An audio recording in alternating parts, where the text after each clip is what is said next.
নামখানায় রাজ্যের উদ্যোগে মৎস্য বন্দর, হাতানিয়া দোয়ানিয়া নদীর পাড়ে মৎস্য বন্দর নির্মাণ। বন্দরে থাকবে মাছের ট্রলার মেরামতির ড্রাই ডক। আরো কি থাকছে, আমাদের সঙ্গে রয়েছেন প্রতিনিধি বিশ্বজিৎ হালদার। বিশ্বজিৎ, কেমন হবে এই মৎস্য বন্দর, কি পরিকল্পনা? হ্যাঁ দেখো, একটা উন্নত প্রযুক্তির মৎস্য বন্দর কিন্তু পেতে চলেছে দক্ষিণ চব্বিশ পরগনার কাকদ্বীপ সহ নামখানার যারা মৎস্যজীবী রয়েছে তারা যেটা সূত্রের খবর, যেটা তৈরি হতে চলেছে এই যে নামখানা হাতানিয়া দোয়ানিয়া নদীর তীরে একেবারে সেখানে ড্রাই ডক থেকে শুরু করে বরফ কল এবং যে কোল্ড স্টোর এবং যে র্যাম্প, অর্থাৎ যেখানে মৎস্যজীবীরা তাদের ট্রলার নিয়ে এসে ভিড়বে এবং সেখানে বরফ, তেল, মাছ নামানো ওঠা নামানোর কাজ চালানো হবে। একেবারে সেই সমস্ত একেবারে প্রযুক্তি নিয়ে একটা উন্নত প্রযুক্তির কিন্তু যে মৎস্য বন্দর এই মুহূর্তে নির্মাণ করা চলছে এবং সেটি যেটা সূত্রের খবর 2027 সালের মধ্যে সেটা মৎস্যজীবীদের উদ্দেশ্যে খুলে দেওয়া হবে এবং তার পাশাপাশি এটার মূল বাজেট টোটাল অ্যামাউন্ট হচ্ছে 40 কোটি টাকা কিন্তু খরচা হবে রাজ্য সরকারের।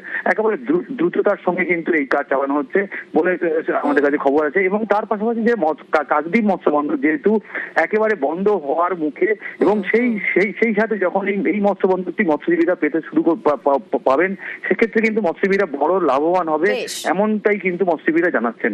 ধন্যবাদ।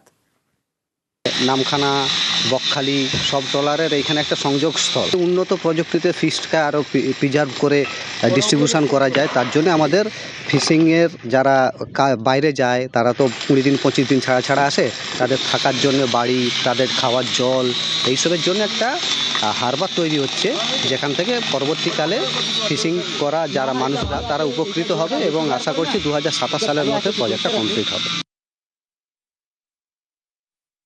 নামখানা, বকখালি সব ট্রলারের এখানে একটা সংযোগস্থল। উন্নত প্রযুক্তিতে ফিশকে আরও প্রিজার্ভ করে ডিস্ট্রিবিউশন করা যায়।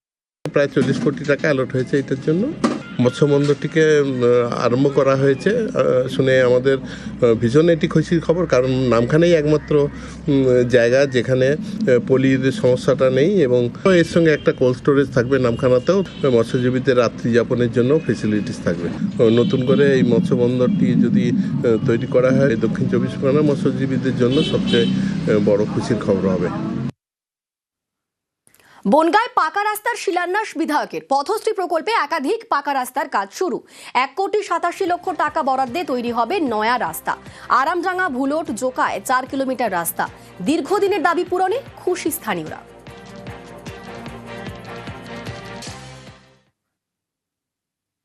জেলায় জেলায় শুরু হয়েছে রাস্তার কাজ। উত্তর দিনাজপুরের ইসলামপুর এবং নদিয়ার কল্যাণীতে তৈরি হচ্ছে নতুন রাস্তা। শিলিগুড়ির নকশালবাড়িতে 4টি রাস্তার জন্য বরাদ্দ 15 লক্ষ টাকা।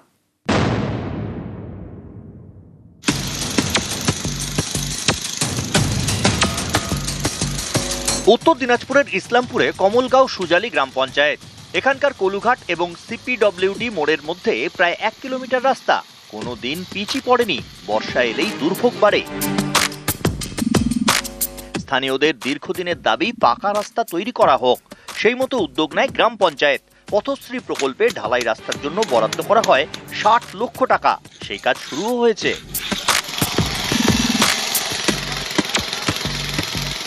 রাস্তা কাদা হচ্ছিল, যাতায়াতে খুবই দিক্কত হচ্ছিল, মুশকিল ছিল। এখন রাস্তাটা হয়েছে, ধন্যবাদ।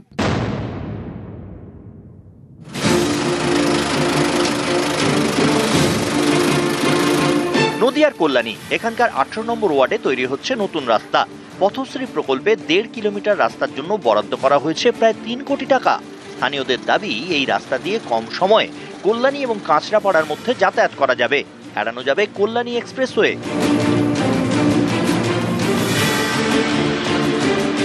রাস্তা আগে ছিল না, এখন হচ্ছে, আমাদের ভালো হবে, বিশাল সুবিধা হবে। আমাদের কাস্তাপাড়া যেতে হয়, ওই দিক দিয়ে ঘুরে আমরা এখন শর্টে চলে আসবো। বাড়ি থেকে বেরোলেই কাস্তাপাড়া ঢুকে যাবো। চলাফেরা জঞ্জাট থেকে বাঁচবো আমরা।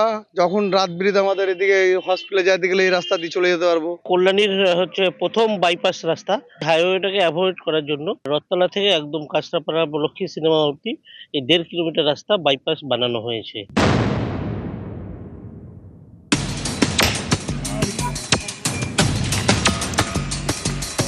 শিলিগুড়ির নকশালবাড়ি, এখানকার মনিরাম গ্রাম পঞ্চায়েত এলাকায় 4টি রাস্তার শিলান্যাস হয়ে গেল।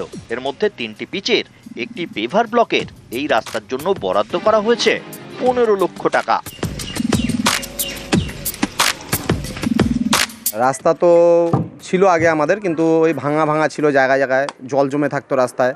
কিন্তু এখন পেপার ব্লক হলে পরে অনেক সুবিধা হবে আমাদের আর কি, রাস্তায় জল জমে থাকবে না, যাতায়াতের সুবিধা, আমরা অনেক খুশি। আমরা মনিরাম গ্রাম পঞ্চায়েতের নিজস্ব তহবিল থেকে বিভিন্ন সংসদে 4টি রাস্তা শুভ আরম্ভ করলাম। তার মধ্যে একটি হলো নর্থ দয়ারাম, একটি হলো সাউথ দয়ারাম, একটা রাস্তা আমাদের মিরজংলা ছাট এবং একটা মিরজংলা সংসদে। এবং তার সহিত আমাদের রাজ্যের মুখ্যমন্ত্রী মমতা ব্যানার্জি প্রত্যেক সংসদে আমাদের 10 লক্ষ টাকা করে অনুদান দিয়েছেন। এই 4টি সংসদে সেই ফান্ডেরও কাজ আমাদের হবে। নিউজ 18 বাংলা।